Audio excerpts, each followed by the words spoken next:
નમસ્કાર મારા વાલા દર્શક મિત્રો, દેશ વિદેશમાં રહેતા મારા દરેક દર્શક મિત્રોને હર હર મહાદેવ અને જય સ્વામિનારાયણ.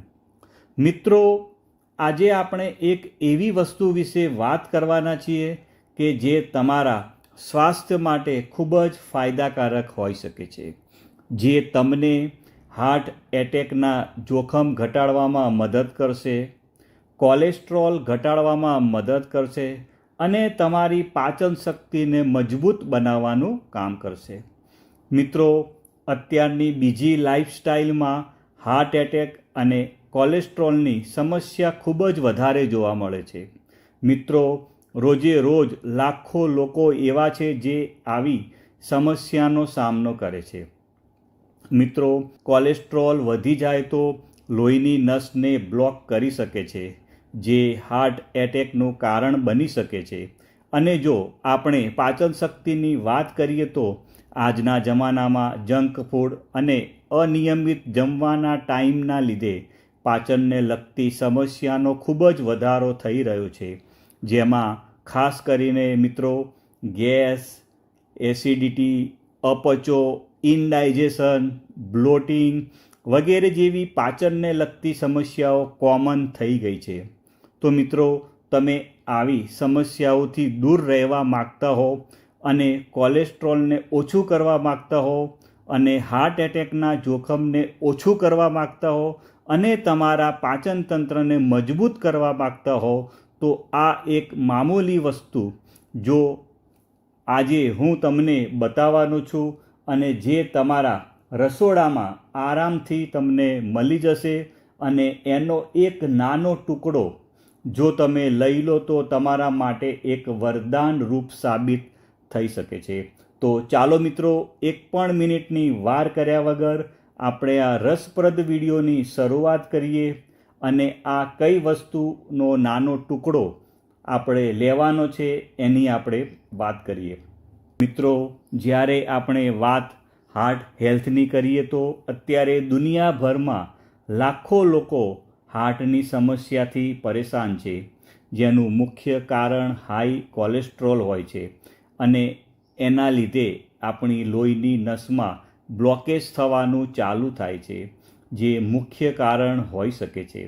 અને આપણી લોહીની નસમાં બ્લોકેજ થાય ત્યારે લોહીનું પરિભ્રમણ બરાબર થતું નથી અને એના લીધે હૃદયને પંપ કરવામાં વધારે જોર પડે છે અને એના લીધે બ્લડ પ્રેશર પણ વધવા લાગે છે અને એનાથી હાર્ટ એટેકનું રિસ્ક ઘણું બધું વધી જાય છે. મિત્રો, જો હું તમને સિમ્પલ ભાષામાં કહું તો તમારી લોહીની નસો જેટલી ચોખ્ખી રહેશે તેટલું તમારું હાર્ટ વધારે હેલ્ધી રહેશે. મિત્રો, જો પાચનની વાત કરીએ તો આજની મોડર્ન લાઈફસ્ટાઈલ એ આપણી પાચન તંત્રને ખૂબ જ બગાડવાનું કામ કરે છે. મિત્રો, અનિયમિત ખોરાક, જંક ફૂડ અને સ્ટ્રેસ આપણી પાચન તંત્રને બગાડવાનું કામ કરે છે અને એના લીધે આપણને ગેસ, અપચો જેવી સમસ્યાઓ જોવા મળે છે અને આપણને એ સમસ્યાઓ કહે છે કે આપણી પાચન તંત્રને ઠીક કરવાની ખૂબ જ જરૂર છે. મિત્રો, હાર્ટ હેલ્થ અને કોલેસ્ટ્રોલ માટે ઘણા બધા લોકો ઘણી બધી વસ્તુઓનો ઉપયોગ કરે છે અને કરવું પણ જોઈએ અને એના માટે ઘણા બધા લોકો ખોરાક બદલે છે, રોજે રોજ કસરત કરે છે, પ્રાણાયામ કરે છે, યોગાસન કરે છે અને ઘણા લોકો ઘણી બધી સપ્લિમેન્ટ પણ લે છે. પણ મિત્રો, તમારે આ રોજે રોજ કરવું પડે છે અને રોજે રોજ કરવું એ આપણા માટે ખૂબ જ ચેલેન્જ બની જાય છે. પણ મિત્રો, હું તમને કહું કે તમે એક નેચરલ વસ્તુ કે જે આ બધી સમસ્યાઓ માટે ઉપયોગી સાબિત થઈ શકે એમ છે અને સહેજ પણ આડઅસર વગર અને આ નેચરલ વસ્તુને તમારા ખોરાકમાં સામેલ કરવું એકદમ આસાન છે અને એના ફાયદા વૈજ્ઞાનિક રીતે પ્રોવન થઈ ગયેલા છે. તો ચાલો જાણીએ આ કઈ વસ્તુ છે અને એનો એક નાનો ટુકડો તમને લાખોના ખર્ચથી બચાવી શકે છે અને તમારી લોહીની નસોને સાફ કરી શકે છે, હાર્ટ એટેકના રિસ્કને ઓછું કરી શકે છે અને તમારી પાચન શક્તિને મજબૂત કરી શકે છે. અને એની પહેલાં જો તમને વિડીયો પસંદ આવતો હોય તો અત્યારે જ વિડીયોને મિત્રો લાઈક કરી દો. મિત્રો, આપણે જેની વાત કરવાના છીએ એનું નામ છે મિત્રો આદુ. મિત્રો, આદુને હજારો વર્ષોથી આયુર્વેદિક દવા તરીકે ઉપયોગ કરવામાં આવી રહ્યું છે.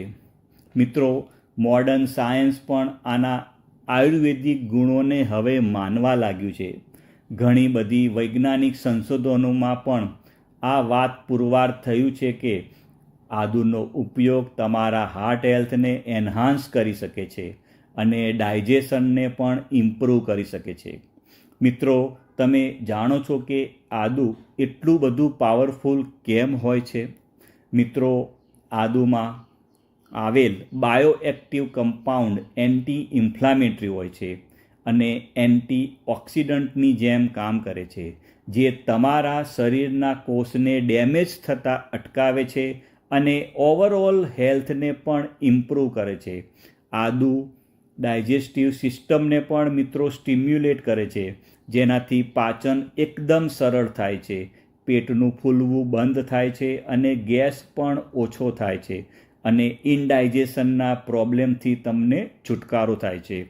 મિત્રો, આનો પ્લસ પોઈન્ટ એ છે કે આનો ઉપયોગ કરવો એકદમ સહેલો છે અને સરળતાથી તમને મળી પણ જાય છે.